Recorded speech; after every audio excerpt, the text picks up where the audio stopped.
내가 만든 신이라는 말씀의 제목으로 함께 말씀 나누겠습니다. 내가 만든 신. 13억 인구 힌두교 기반의 인도 사람들에게는요, 세상에서 3억 3천만 개의 신이 있다라는 그 믿음이 있습니다. 기원전 1500년경 현재로서 알 수 없는 어떠한 이유로부터 그 인더스 문명이 사라지고요, 또 많은 유목민들이 인도 대륙으로 유입되었을 때 그들에게는 베다라는 경전이 만들어졌습니다. 그리고 거기를 보면 그들은 세계에 존재하는 모든 만물에는 각각 숨이라는 생명이 있고 그 생명들은 모두 끝나지 않는 시간 속에서 윤회한다라고 그들은 믿었습니다. 그래서 그들의 마음에는 이 신은 곧 자연이고 자연은 곧 신이라는 이 생각이 자연스럽게 담기게 되었어요. 어찌되었든 그때부터 지금까지 인도 사람들에게는 이 세상을 구성하는 모든 것 하나하나가 다 신이 됩니다. 바람도, 비도, 땅도, 하늘도, 난쟁이도, 칼잡이도, 스승도, 사랑도, 미움도, 도덕도, 시기도, 운명도 모두 다 신이 되어버립니다. 또 그리스 신화에 나오는 신들의 이름도 대표적으로 12명의 신들이 있잖아요. 그리고 우리나라의 전통적인 토속 신앙 속에도 이 샤머니즘이나 도교, 불교, 유교, 또 여러 종교와 이 문화가 서로 혼합되어서 수많은 토속신들을 만들어냈습니다. 예를 들어 산을 지배하는 신을 우리는 산신, 산신령이라고 하죠. 그리고 바다를 지배하는 신을 해태라고 불렀습니다. 이처럼 오랜 시간 동안 인류에 속한 많은 사람들은 늘 자신이 원하는 풍요와 복을 누리기 위해서 무언가를 신이라 부르며 그 신을 만들어냈습니다. 우리도 이것을 너무나도 잘 알고 있습니다. 세상에 속한 그 말도 안 되는 수많은 신들이 바로 우리 인간에 의해서 만들어졌다라는 사실을요. 그러나 우리 그리스도인들에게 가장 중요한 것은 우리에게는 유일한 신이 계신다라는 것입니다. 아멘. 신명기 6장 4절 말씀입니다. 이스라엘아 들으라. 우리 하나님 여호와는 오직 유일한 여호와시니. 아멘. The Lord our God, the Lord is one. 여기서 오직 유일한, 이 오직 하나라는 단어를 히브리어로 살펴보면 에하드라는 단어, 이 단어는 숫자적으로 한 개라는 뜻입니다. 하나라는 뜻이에요. 즉 하나님은 존재적으로 한 분이심을 우리에게 나타내주고 계십니다. 결국 이 땅에 불리는 수많은 그 신에 대한 이야기가 있다 해도 오직 유일하신 하나님은 오직 우리 하나님 여호와이심을 믿으시기 바랍니다. 세상에 존재하는 말도 안 되는 형상의 수많은 신들의 이름 중에서 오직 전지전능하시고 우리를 다스리시는 분은 우리 하나님 여호와이십니다. 오늘 말씀에 남유다에도요, 이렇게 만들어진 신들이 너무나도 많이 존재하였습니다. 어제 나눈 앞선 말씀에서 그래서 그들은 여호와를 찾지 않고 오히려 하나님을 버리고 물을 담을 수 없는 터진 웅덩이를 스스로 파므로 어떻게 해요? 우상을 쫓으며 살아갔습니다.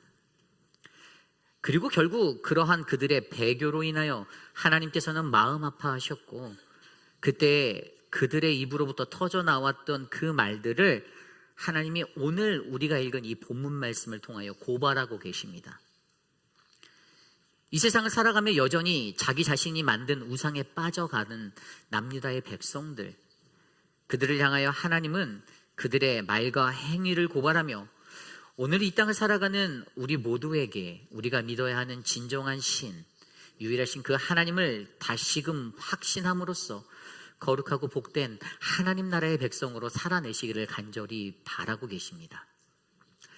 오늘 우리에게 주시는 거룩한 이 말씀 안에서 오늘을 살아가는 나는 이 세상에서 혹시 내가 원하는 나만의 신을 만들고 살고 있지는 않은지, 또 내가 만든 신이 있다면 어떻게 그 오류들을 극복해낼 수 있는지를 하나님의 말씀으로 함께 묵상해 보기 원합니다.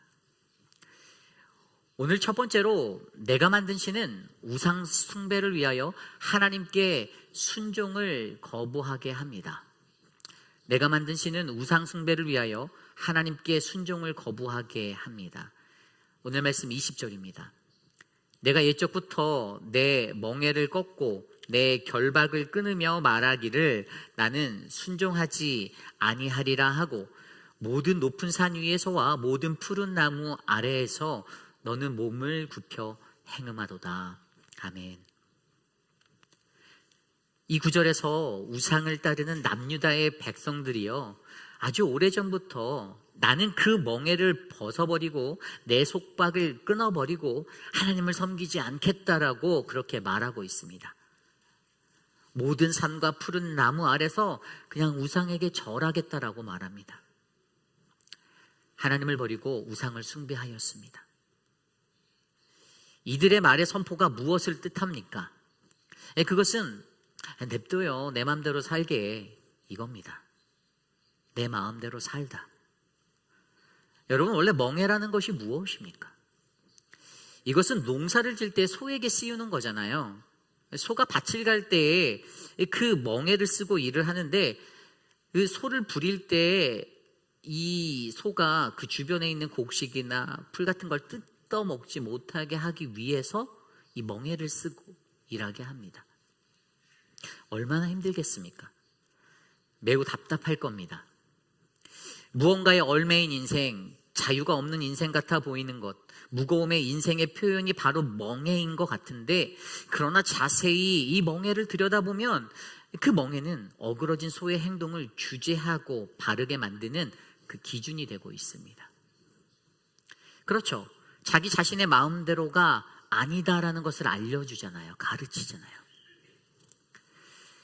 구약시대의 하나님의 백성에게, 특별히 유대인들에게 무엇이 멍에였습니까? 바로 율법입니다. 하나님은 그들의 백성 이스라엘에게 하나님의 백성답게 살아갈 수 있도록 이 율법을 주셨습니다. 그런데 그러한 율법을, 그 멍에를 그들이 끊어내 버렸다라고 말하고 있습니다.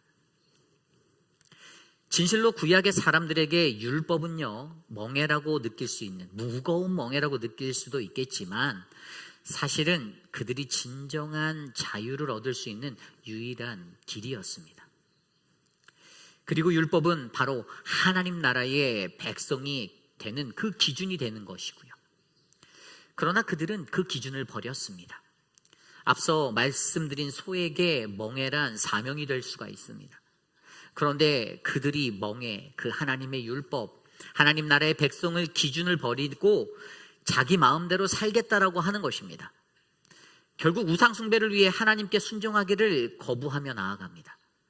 그리고 여기서 그들 자신이 원하는 자기 자신들만의 신을 만들어 버립니다. 그렇다면 이렇게 오늘 자신의 마음대로 살아가는 이들이 가지는 특징이 있는데요, 그것이 무엇일까요? 어떤 특징을 자기 마음대로 살아가는 사람들은 가지고 살아가겠습니까? 21절 말씀이 나옵니다.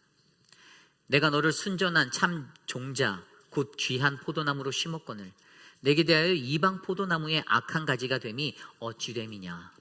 아멘. 이 구절에서의 핵심은 바로 변질입니다. 변질. 무언가 본질이 바뀌어버렸다, 이거죠. 하나님은 그들을 순전한 참 종자, 귀한 포도나무로 심으셨다라고 말씀하십니다. 그런데 그들은 하나님을 대적하는 이방 포도나무의 악한 가지가 되어버렸습니다. 변질된 것입니다. 손바닥 뒤집듯이 변하는 인간의 마음에 하나님이 주신 귀한 포도나무로서 그 아주 참된 그 포도나무의 참된 종자는 사라지고 아주 형편없는 악한 가지의 포도나무가 되어버렸습니다. 그리고 이것이 바로 불순종 때문입니다. 그러므로 오늘 저와 여러분, 우리들의 마음에도 우상 숭배를 위하여 하나님을 순종하는 것을 거부하는 모습들이 우리에게 있다면 우리는 반드시 이 변질된 우리의 마음과 모습을 들여다보시고 바꾸셔야 합니다. 그런데 그 변질이 본래 본래 존재의 그 모습만을 잃어버리면 좀 나을 것 같은데, 문제는 그 작은 변질로 전체가 상하고 망한다라는 거예요. 예로서 여러분, 우유가 상하면 우유로서의 가진 담백한 맛이 상하여 변하여서 그냥 전체가 씁쓸한 맛을 내는 우유가 되는 것, 그것으로 끝나면 좋은데, 더 나아가 그것을 먹은 자의 건강에도 악한 해로움을 주게 되는 것이라는 겁니다. 그리고 결국에 그것은 죄의 변질로 열매 없는 인생을 살아가게 만드는 것입니다. 오늘 남유다에는 그러한 변질로 인해 하나님께 선택은 받았으나 이제는 전혀 하나님도 없고 오직 자기 자신이라는 자아만 살아서 꿈틀거리는, 그래서 전혀 열매도 맺지 못하는 그러한 이방의 포도나무와 같은 우상을 만드는 그 인생들이 넘쳐나게 되었던 것입니다. 여러분, 오늘 저와 여러분 우리들의 삶은 어떻습니까?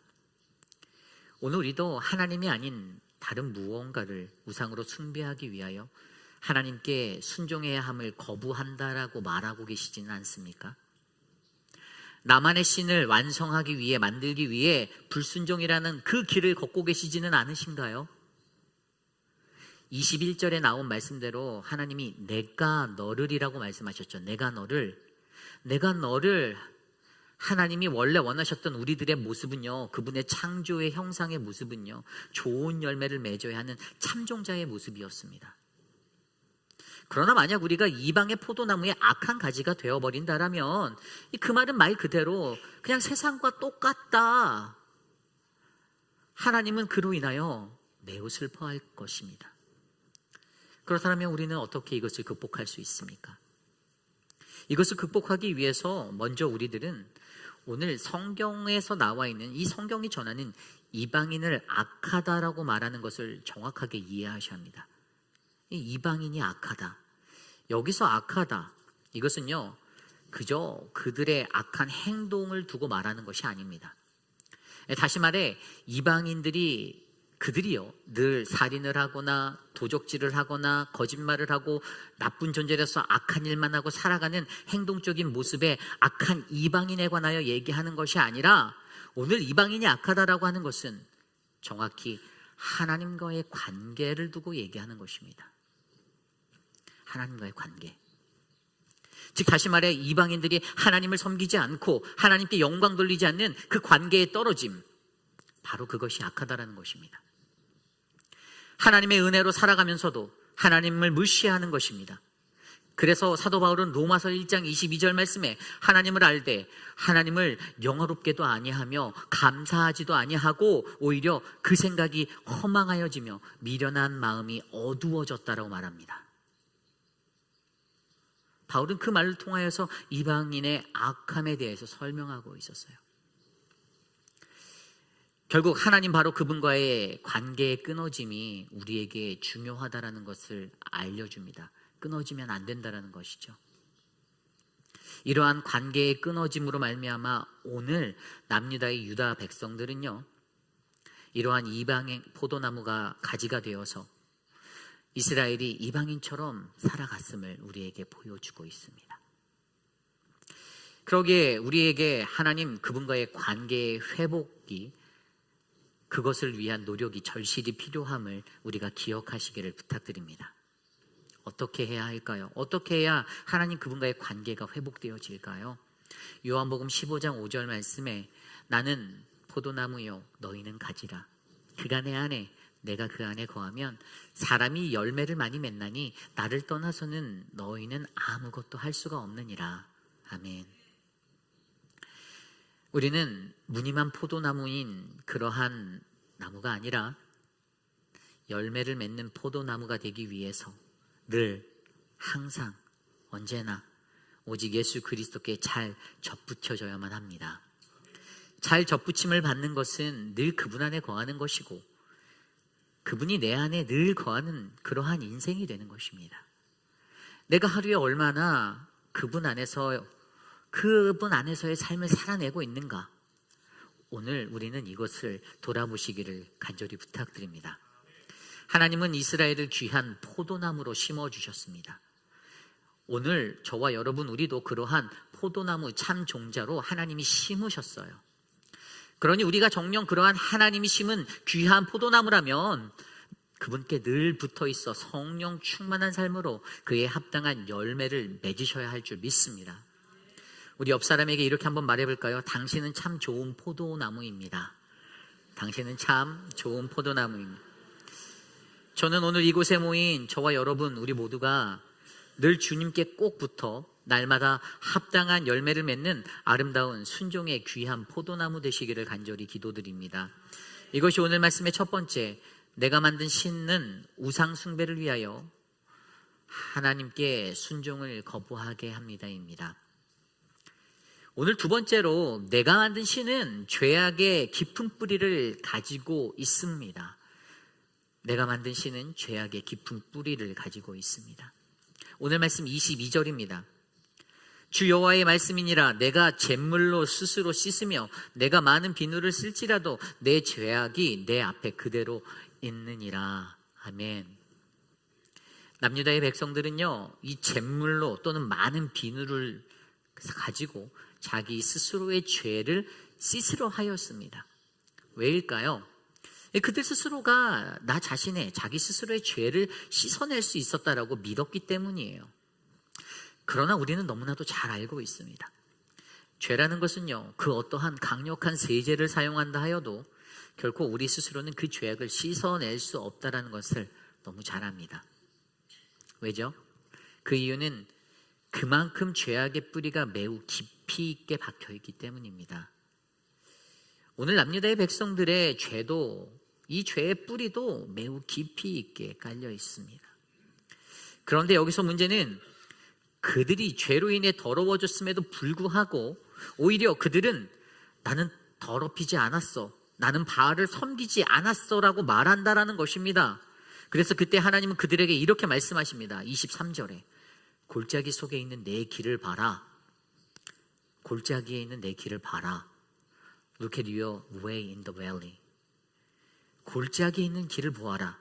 이 말은 예레미야 7장에 나오는 흰놈의 골짜기에 관한 이야기입니다. 흰놈 골짜기. 그들은 그 골짜기에 도벳사당을 짓고 거기에서 암몬족 속의 우상이었던 몰렉에게 자기 자녀들을 불 가운데로 지나가게 하는 불의 제사를 하였습니다. 우상 숭배를 한 것이죠. 그리고 그 골짜기를 흰놈의 골짜기가 아닌 죽음의 골짜기라고도 부르는데요. 그 이유는 이 도벳에 더 이상 시신을 매장할 자리가 없을 만큼 엄청나게 많은 제사로 그들의 자녀들을 매장했기 때문입니다.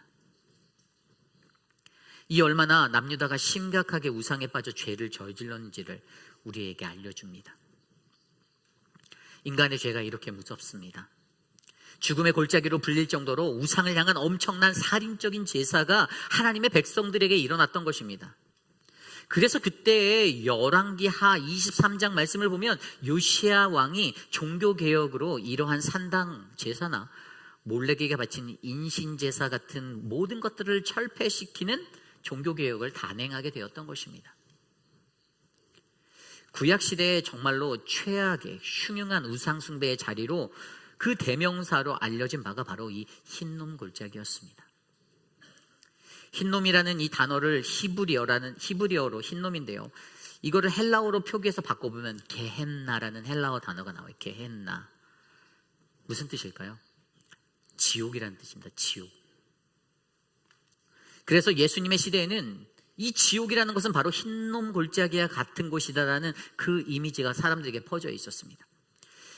그래서 오늘 남유다의 백성들, 그들 스스로가 죄를 짓고도 무감각하여서 나는 깨끗하다, 나는 괜찮다, 이 죄는 내가 씻을 수 있다라고 말할 때 오늘 주님은 남유다의 우상 숭배에 빠진 이들을 향하여 흰놈 골짜기를 바라보라라고 말씀하시는 이유는 너희에게 무감각해진 그 죄의 자리의 결과는 반드시 지옥과도 같음을 상기시켜 주시는 것입니다.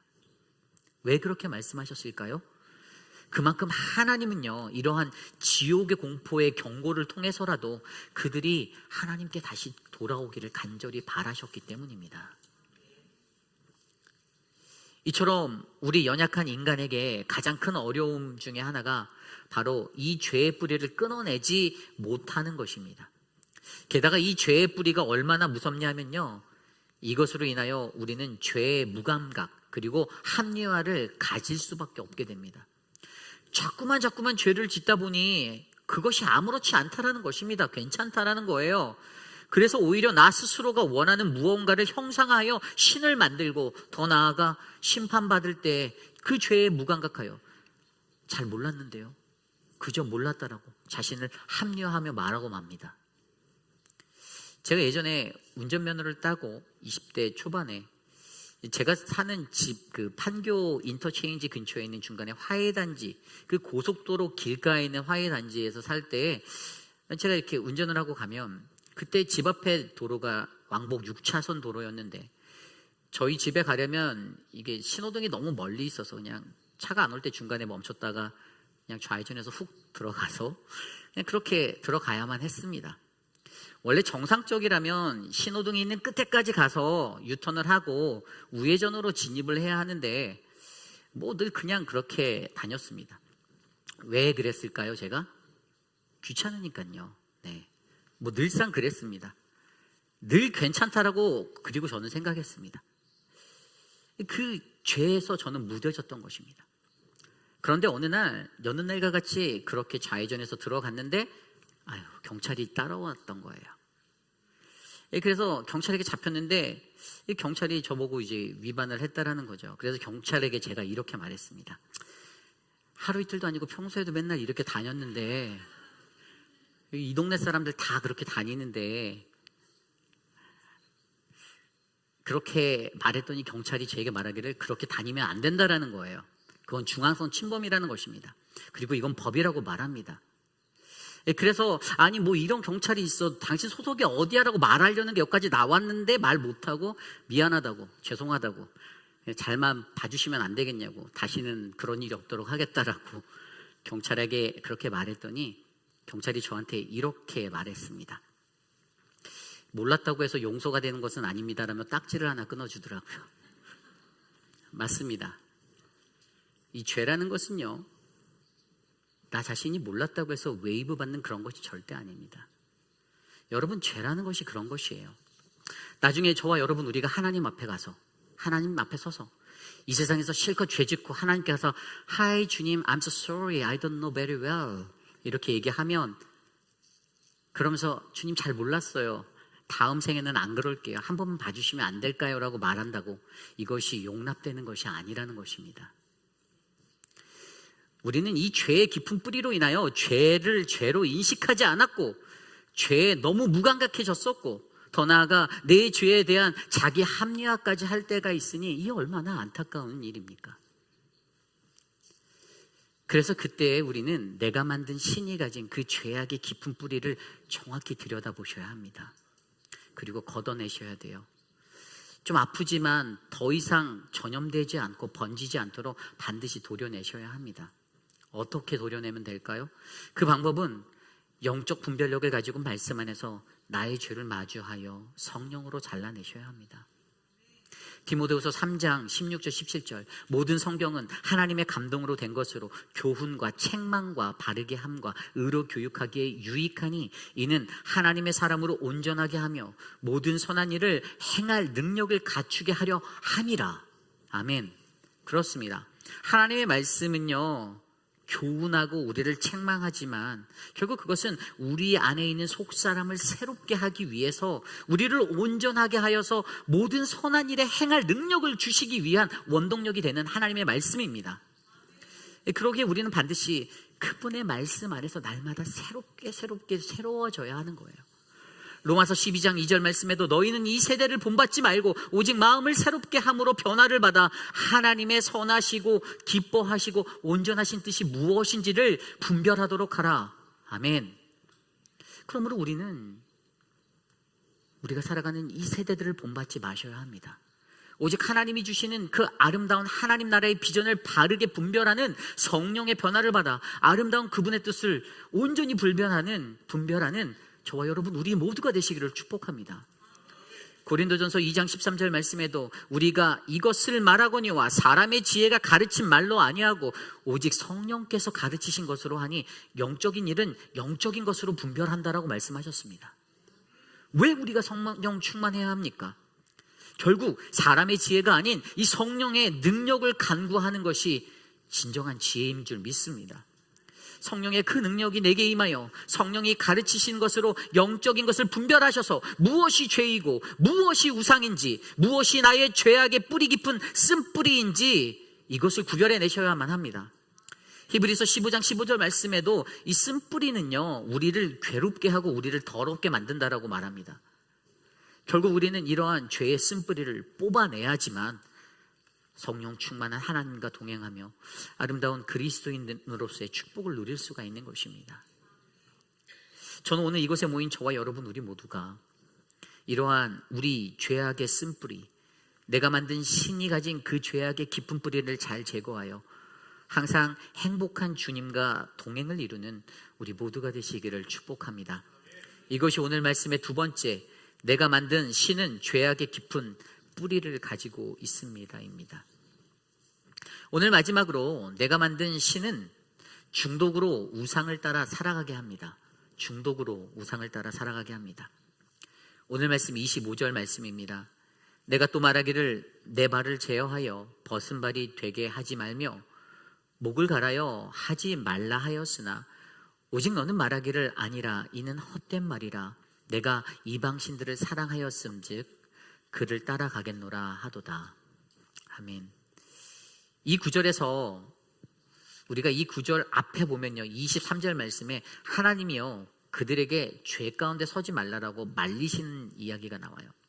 그런데 그들은 자신은 더럽지도 않고 바알의 뒤도 따르지 않는데라고 말합니다. 게다가 거기에 그들은 이제 그들의 말을 바꾸어서 이방신들, 우상들을 사랑한다라고, 그래서 그것을 따라가겠다라고 고백하고 있습니다. 여기서 우리는 무엇을 느낄 수가 있습니까? 그들은 이미 중독자처럼 죄에 중독되어 치료가 어려운 그러한 상태에 있다는 것을 우리는 알 수가 있습니다. 여기서의 중독의 증거가 바로 이방의 신들을 사랑한다라고 고백하는 그들의 모습입니다. 여러분, 사랑이란 무엇입니까? 사랑이라는 것은 마음이 중요한 거예요. 사랑의 마음이 없으면 즐겁지도 못하고 행복하지도 못하고 너무나도 무의미한 것이 되어버립니다. 여러분들이 연애를 해보셨을 때를 생각해 보십시오. 만나고 헤어지면 또 보고 싶고, 헤어지고 만나면 헤어지기 싫고, 통화하면 끊기 싫고, 끊으면 또 통화하고 싶고. 여러분들은 안 그러셨나요? 네, 저는 그랬습니다.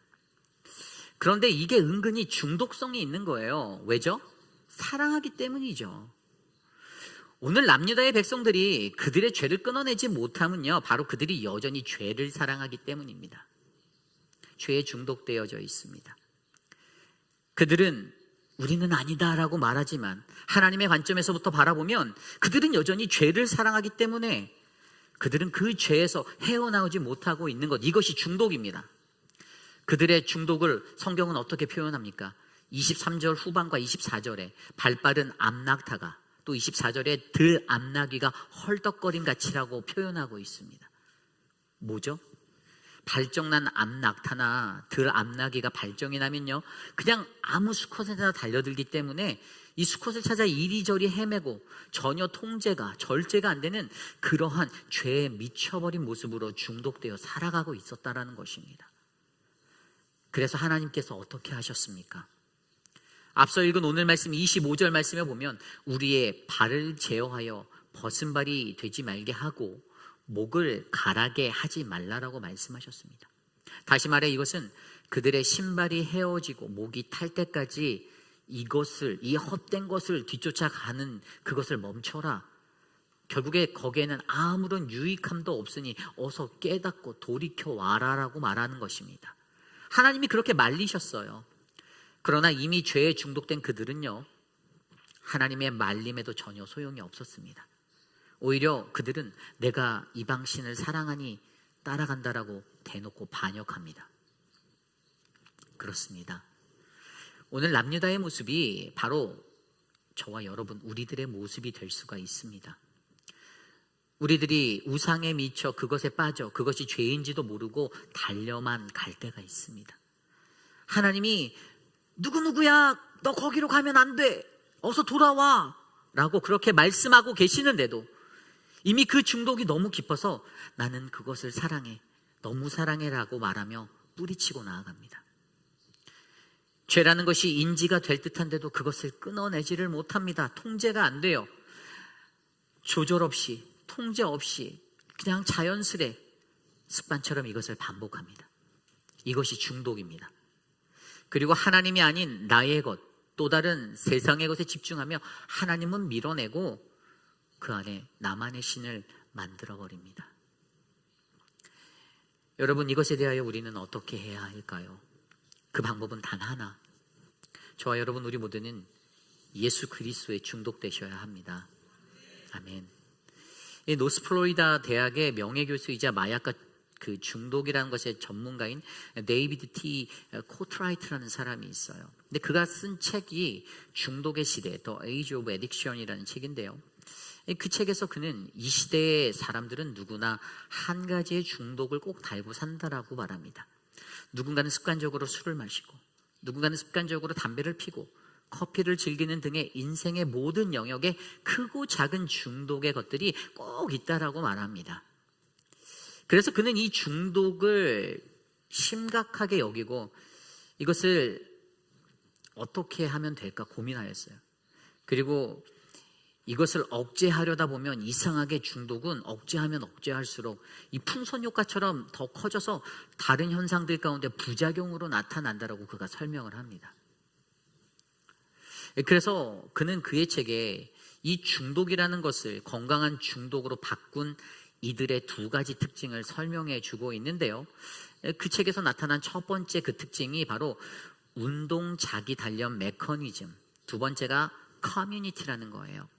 이 첫 번째로 운동 자기 단련 메커니즘은 뭐냐 하면, 이 중독이라는 것은 우리들의 뇌에서 분비되는 도파민, 이 도파민이 이 보상체제와 깊은 관련을 가지고 있어요. 그게 무슨 말인가 하면, 도파민이 분비되면서 분산되면서 내 안에 쾌락을 주면 감정적으로 이게 익숙해지는 거예요. 와, 좋다라고.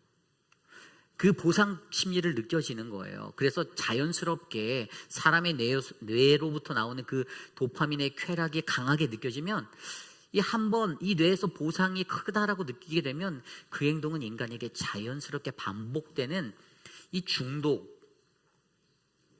일어난다는 것입니다. 그런데 이 중독을요, 다른 중독으로 전환하여 내가 원하는 쾌락을 대신해야 한다라고 이 사람이 설명하는 거예요. 그러면서 그가 운동이라는 것을 통하여 자기 파괴를 일으키는 중독이 아닌 나 자신을 단련시켜주는 중독으로 전환해야 한다라고 주장합니다. 중독을 끊어내는 것이 너무나도 어렵기에 치환해야 한다라는 것에 대해서 이것으로 극복하라라고 말해주는 것이죠.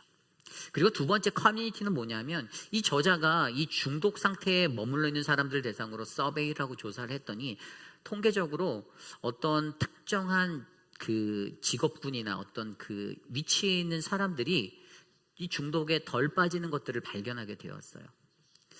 그래서 그들이 갖고 있는 특별한 직업군, 그들이 가진 지위와 의미 있는 직업, 배우자나 미래가 있는 사람들이 이 중독 상태에 머물 가능성이 적다라는 것을 그가 알아서, 그래서 그는 그 이유가 무엇인지 보았더니 자기 자신이 가지고 있는 그 자리와 위치 때문에 무언가 잃을 게 있는 사람들은요, 자연스럽게 자신의 것들을 잃지 않게 하기 위해서 이것을 유지하려는 그 의지가 발동돼서 중독을 이겨낸다라는 그 비결을 발견하였습니다. 그래서 그러한 지위와 직업군, 커뮤니티에 들어가서 우리가 그 집단에 속해서 그것을 유지하기 위해 노력하는 그 속성이 중독을 이겨낼 수 있는 길이다라고 그가 책에서 설명합니다. 저는 이 책을 통하여서 결국 오늘날 이 시대를 살아가는 우리들이, 그리스도인들이 이 중독을 이겨낼 그 방법으로, 저는 이 책의 저자 코트라이트가 가르쳐준 이 치환의 방법, 어떤 걸 대체하는, 그리고 커뮤니티, 어떤 지위적인 그룹이나 어디에 들어가서 어떻게 해요? 살아내는 것. 결국 저와 여러분들은 예수 그리스도라는 것으로 그 자리를 치환하고 예수 그리스도가 함께하는 교회라는 공동체의 신실한 자들과의 연합의 활동을 통하여 이러한 우상 숭배의 중독을 극복해낼 수 있다는 것입니다. 다만 공동체 안에 그러한 중독자들이 없는 아주 건강한 집단에 속할 때에만 이것이 가능하겠지만, 그러기에 오늘 우리는 매우 건강하고 신실한 교회, 아름다운 공동체가 되기 위해서 꿈꾸셔야만 합니다. 우리 회의빛 한인 장로교회가 죄에 중독된 모습이 아니라 어떻게든 거룩 신실하게 살고자 몸부림치는 아름다운 공동체가 되어 이 땅에 죽어가는 수많은 중독자들을 회생시키고 살리는 거룩한 주의 성전 되기를 간절히 소망합니다. 이 저자가 마지막으로 그의 책에 이러한 문구를 적어놨어요. 중독이 꼭 나쁜 것만은 아니다. 어떤 사람의 삶에는 이 중독이라는 것은 삶의 의지를 주는 건강한 중독도 있다고 기록을 해놨어요. 그렇다면 저와 여러분, 우리는 건강한 중독, 예수 그리스도에게 중독되는 아름다운 인생을 살아보지 않으시겠습니까? 예수 그리스도와 건강한 그리스도인의 모임을 통하여 건강한 공동체의 중독으로 어그러진 우리의 중독을 이겨내 보시기를 소망합니다. 교회에 가는 것이 행복하다. 교회에 함께 모여 찬양을 하고 교회에 함께 모여 성경 공부하는데 너무 재밌다. 말씀을 듣고 연구하는 것이 너무 행복해. 주방에서 봉사하는데 너무 기뻐. 이전에는 술을 마시고 세상 것에 빠져 살아가는 것에 행복을 느꼈던 우리의 도파민이 이제는 주 예수 그리스도 안에서 그 느껴지는 쾌락의 도파민으로 바꾸어 내시기를 간절히 소망합니다. 이것이 오늘 말씀의 마지막, 내가 만든 신은 중독으로 우상을 따라 살아가게 합니다 입니다. 오늘날 우리가 살아가는 세상을 말세라고 부릅니다. 말세. 디모데후서 4장 3절 4절 말씀에 보면요, 말세에 나타나는 특징을 열거해 놓았습니다. 말세는 어떤 모습이 나타나는가? 디모데후서 4장 3절 4절. 때가 이르리니 사람이 바른 교훈을 받지 아니하며 귀가 가려워서 자기의 사욕을 따를 수승을 많이 두고 또 그 귀를 진리에서 돌이켜 한탄한 이야기를 따르리라. 이 말세의 특징에 대해서 제가 좀 더 자세하게 풀어드리면, 그들은 말세의 때에 참된 진리를 들으려 하지 않습니다. 자신들의 귀를 즐겁게 하는 교사의 말을 들으려고 모입니다. 진리를 외면하고 쓸데없는 이야기에 귀를 기울이는 그러한 특징이 나타나는 게 말세의 날입니다. 그러다 보니 요즘과 같은 시대에도 리차드 도킨슨 같은 무신론자들이 종교를 비판하고 하나님을 인정하지 않고 모욕하며 오히려 종교인들은 망상가라고 하는, 그렇게 말하는 그런 무신론자들이 세상에서는 인기를 얻는 거예요. 예전에 리처드 도킨슨이 썼던 그 만들어진 신이란 책을 읽은 적이 있습니다. The God Delusion이라는 책이죠. 근데 이 책에 보면 그는 자신의 책을 통하여서 종교의 비합리성과 그것이 사회에 끼치는 그 해악함들을 역설함으로써 무신론에 관한 정당성을 주장하였습니다. 특별히 여기서 그가 말하는 이 망상이라는 게 있어요. delusion. 그가 이 망상을 어떻게 표현했냐면, 모순되는 강한 증거에도 불구하고 잘못된 믿음을 고집하는 것, 또는 잘못된 믿음이나 인상이라 말하며 특히 이것을 정신장애의 한 증상이라고 정의해버렸습니다. 그래서 종교인을 망상에 시달리는 정신병자, 좀 더 정확히 말해 하나님을 그저 정신 나간 망상가들이 만들어낸 신이다라고 비하해 버렸어요. 그 책에서. 여러분, 우리가 믿는 그 하나님이 정말로 그러한 우리의 망상의 존재입니까? 아니죠. 절대로 그렇지 않습니다. 오늘 이 시대를 살아가며 우리가 해야 할 일은 과연 무엇일까요? 불안한 세상에서 내가 믿는 무언가를 붙잡고 나를 안위하고 나의 안위를 위하여 내가 만든 신을 세워놓고 나를 위로하는 것이, 그게 우리에게 가장 필요합니까? 오늘 이곳에 있는 여러분들, 저와 여러분들, 우리의 모습을 돌아보십시오. 내가 만든 신에 붙잡혀서 혹시 우리는 살고 있지 않습니까? 하나님이 우리에게 달란트를 주셨잖아요. 달란트를 주신 이유가 있어요. 우리 각자에게 하나님은 하늘의 달란트를 다 각자의 분량에 맞는 양대로 주셨는데, 요즘 수많은 그리스도인들, 수많은 사람들은 이것을 어떻게 관리하고 운영해야 할까, 또는 내가 얼마나 받았지? 라는 그 액수에 관심만 있고, 하나님이 달란트를 주신 그 핵심적인 그 의미는 깨닫지 못합니다. 하나님이 우리에게 달란트를 주신 그 이유는요, 하나님과 우리 안의 신뢰 때문이에요. 오늘 우리에게 주신 그 각각의 다른 양의 달란트로 나에게 왜 이렇게 조금 줬어? 저 사람에게 많이 줬는데? 이것을 논하는 게 아니라 하나님과 내 안에 우리를 통하여 그 신뢰를 다시 생산해내는 일을 하기를 하나님은 원하시고, 그 달란트를 통하여 그 신뢰로 누군가와 다시 연결되는 그 커넥터의 역할을 하기를 원하시고, 이 신뢰의 일들을 확대해 나가서 더 나아가 하나님을 신뢰하고 서로가 서로를 신뢰하는, 그래서 우리가 만든 신이 아닌 오직 유일하신 하나님께만 집중되는 아름답고 멋진 삶을 펼쳐내시기를 간절히 원하십니다. 저는 우리 사랑하는 회빛 한인 장로교회가 그러한 교회가 될 줄 믿습니다. 세상에는 수많은 역사 속에 표현할 수 없는 수많은 신들이 있습니다. 여전히 교회를 다니고 신앙인으로 산다고 하면서도 유일하신 하나님을 붙잡지 않고 나는 오늘도 또 다른 나만의 신을 만들고 살아가는 존재도 있습니다. 하지만 그러한 우리들의 모습을 바라보며 하나님이 우리에게 외치십니다. 돌아와라, 돌아와라, 멈춰라.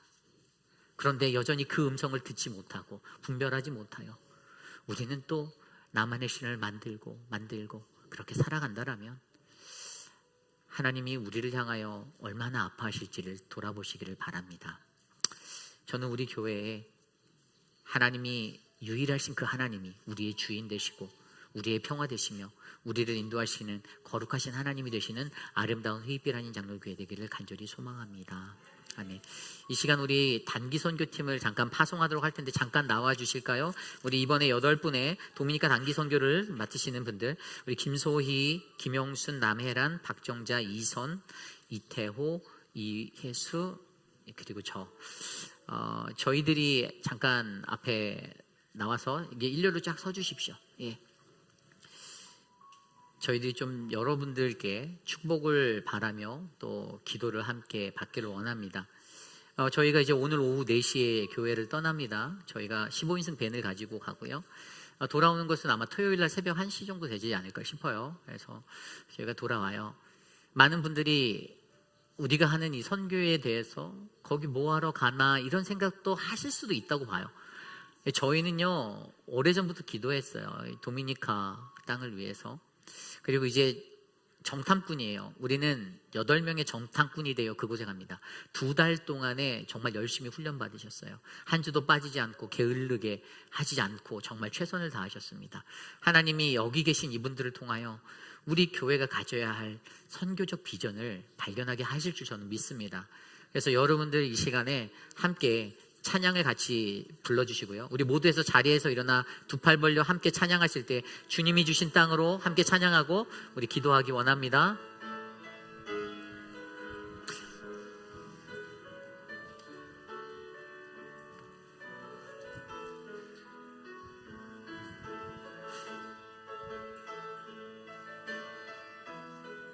우리 함께 찬양할까요? 주님이 주신 땅으로, 주님이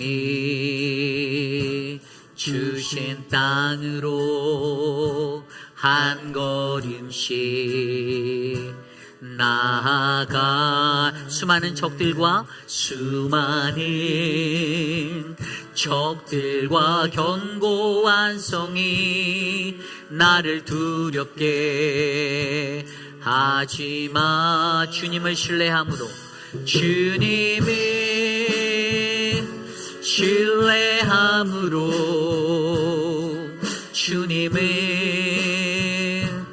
의지함으로, 주님이 주시는 담대함으로 큰 소리 외치며 나아가네. 이 산지를 내게 주소서.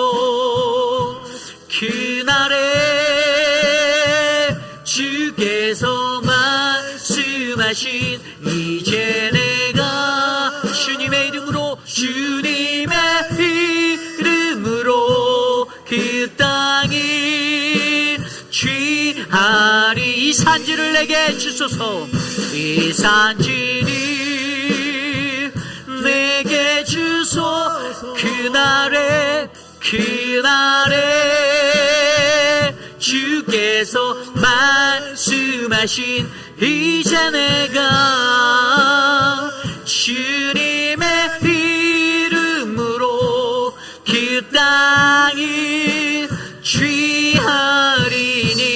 다시 찬양합니다. 주님이 주신 땅으로 함께 찬양합니다. 주님이, 우리 두 팔 벌려 찬양할까요? 주신, 우리 단기팀을 축복해 주시며 찬양합시다. 한 걸음 나아갈 때에 수많은 적들과 견고한 성이 나를 두렵게 하지만 주님을 신뢰하며 나아갑니다. 주님을 신뢰함으로, 주님을 의지함으로, 주님이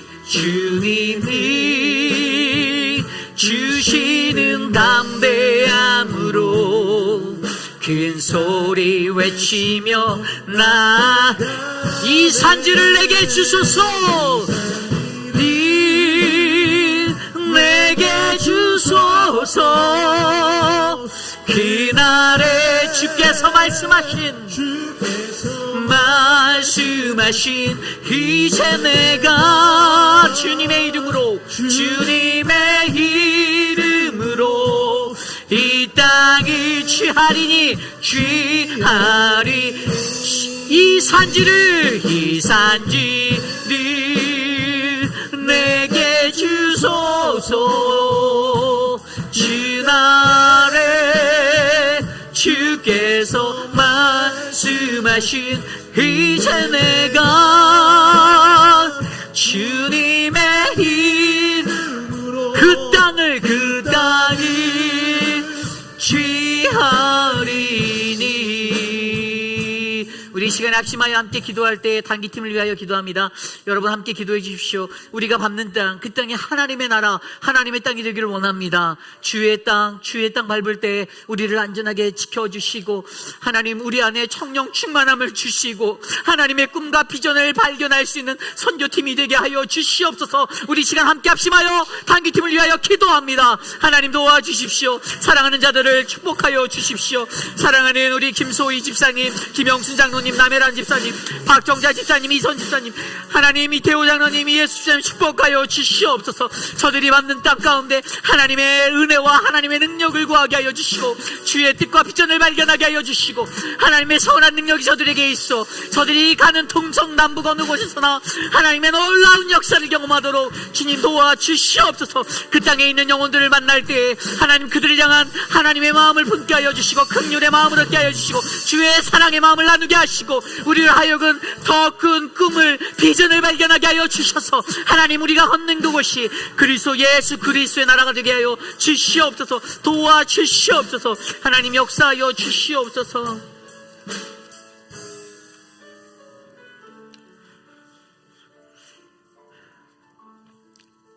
참으로 좋으신 하나님 감사합니다. 하나님 오늘 예배 안에서 하나님이 주신 말씀으로 이 세상을 살아갈 때 유일하신 그 하나님을 믿고 살아가는 우리들의 모습이 얼마나 중요한지, 나의 어그러진 모습으로, 나의 연약함으로 내가 만들었던 나의 신을 돌아보며 하나님 내가 그 어긋난 신들을 떠나 주님께 돌아가겠습니다라고 다짐하는 하나님 그 은혜를 깨닫게 하셔서 감사합니다. 사랑하는 우리 회빛 한인 장로교회가 하나님께 영광 돌리고 주님을 기쁘게 하는 감사로 나아가는 교회 되게 하여 주시옵소서. 내게 이렇게 좋은 교회 주셔서 감사하고, 내게 이렇게 좋은 동역자들, 내게 이렇게 좋은 목회자들, 사역자들 주셔서 또 감사합니다라는 은혜의 입술로 살게 도와주시옵소서. 사랑하는 단기팀을 축복합니다. 8명의 단기팀원들에게 성령 충만함의 은혜를 부어주십시오. 좌로나 우로나 치우치지 아니하고 하나님 한 마음으로 한 뜻으로 주의 길을 밟고 주의 땅을 밟아 주님의 놀라운 비전을 품고 돌아올 수 있도록 은혜를 베풀어 주시옵소서.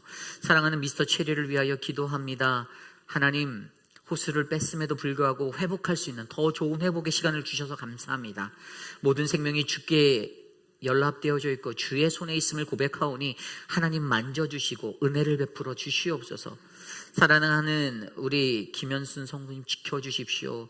아픈 마음 위로하여 주시고 만져주시고 새 힘을 주셔서 좌절하지 않도록 넘어지지 않게 도와주시옵소서. 사랑하는 송현숙 장로님을 위하여 기도드립니다. 회복이 날마다 거듭되게 빠르게 해주셔서 감사합니다. 하나님을 사랑하는 그 마음을 주님께서 아시오니 우리 장로님에게 주의 은혜를 베풀어 주셔서 함께 예배할 수 있는 시간 속히 오도록 도와주시옵소서. 사랑하는 천문자 집사님 축복하여 주십시오.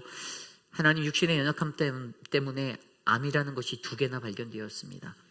주님, 유방암과 폐암이 겹쳤는데 하나님 21일에 수술해야 되는 모든 가정을 주께서 만져주시고 하나님의 뜻대로 주의 능력으로 깨끗하게 고쳐주시옵소서. 사랑하는 진정숙 집사님, 하나님 회복 후에 아직도 가야 하는 여정 속에 육신의 연약함을 느낄 때 그 마음을 붙잡아 주셔서 감사합니다. 주 예수밖에는 없다라는 그 믿음으로 살게 하셔서 감사합니다. 사랑하는 한영숙 집사님, 하나님 퇴원을 하게 하셨지만 여전히 호흡이 가쁘고 힘든 육신에 처해 있습니다. 우리 한영숙 집사님을 축복하여 주시고 붙잡아 주시옵소서. 사랑하는 이영숙 집사님, 신장염이라는 것들을 진단받았는데 회복할 수 있는 모든 은혜는 주께 있음을 고백하오니 주님 만져주시옵소서, 도와주시옵소서. 사랑하는 김수진 권사님, 하나님 건강한 인생으로 사는 날 동안 주님 앞에 서도록 꼭 붙잡아 주시옵소서. 지금은 우리 구주 예수 그리스도의 무한하신 은혜와 그 크신 하나님의 사랑하심과 성령 하나님의 감화감동 교통하심의 역사가 오늘 이 시대를 살아가는 우리들에게 오직 유일하신 하나님을 바라보며 이 세상에 내가 만든 모든 신들을 제거하고 사라지게 하여 나는 주 하나님 안에서 거룩한 자 되어 살겠습니다. 주님, 나를 통하여 일하옵소서라고 고백하는 사랑하는 우리 회의빛 아닌 장로교회 성도님들, 오늘 이곳에 나와 주께 예배드리는 믿음의 권석들 머리 위에 지금으로부터 영원토록 하시기를 간절히 축원하옵나이다. 아멘.